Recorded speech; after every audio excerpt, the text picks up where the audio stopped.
नमस्कार दोस्तों, मैं डॉक्टर रोहित और आज हम लोग बात करने वाले हैं जो मरीजों के अंदर आज की सबसे बड़ी समस्या जो चल रही है उसके बारे में। दोस्तों, मरीजों के अंदर जो सबसे बड़ी समस्या चल रही है वो है एंजाइटी और डिप्रेशन। दोस्तों, जैसे हमारे पास अगर दिन भर में 100 पेशेंट आते हैं तो उसमें 80% पेशेंट जो होते हैं वो एंजाइटी और डिप्रेशन से ग्रसित होते हैं। जैसे अगर किसी पेशेंट को बुखार हो गया और वो सही ट्रीटमेंट अगर उसने नहीं लिया और बुखार ठीक होने में अगर थोड़ा समय लगा दिया तो उस पेशेंट के मन में ये भ्रम बैठ जाता है कि लगता है कि अब मैं ठीक नहीं होऊंगा, और इस बारे में वो बहुत अत्यधिक सोचता है, जिसकी वजह से उसे एंजाइटी और डिप्रेशन हो जाती है।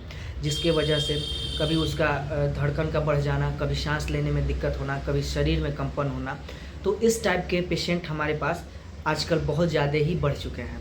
तो दोस्तों, मैं हर एक पेशेंट को मैं ये कहना चाहूँगा कि अगर आपको कोई समस्या हो रही है तो आप टेंशन न लें। ये एंजाइटी और डिप्रेशन उसी मन पे हावी होता है जिसका मन कमज़ोर होता है।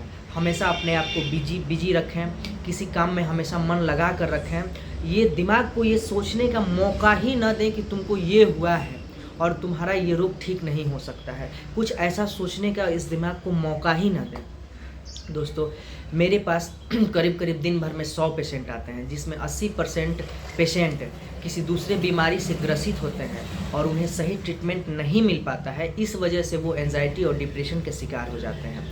और कुछ पेशेंट ऐसे भी आते हैं, जैसे कि आजकल का जो दौर चल रहा है, जितनी व्यस्तता ज़िंदगी में है, किसी भी काम का लोड लेकर टेंशन में हो जाना, वही टेंशन आगे चल के डिप्रेशन और एंजाइटी का लक्षण प्रकट करता है। दोस्तों, इसलिए मैं हर पेशेंट को, हर आदमी को वो कहना चाहूँगा कि कृपया आप किसी भी काम को लेके, किसी भी परेशानी को लेके अत्यधिक टेंशन न लें, जिससे आप एंजाइटी और डिप्रेशन से बच सकेंगे।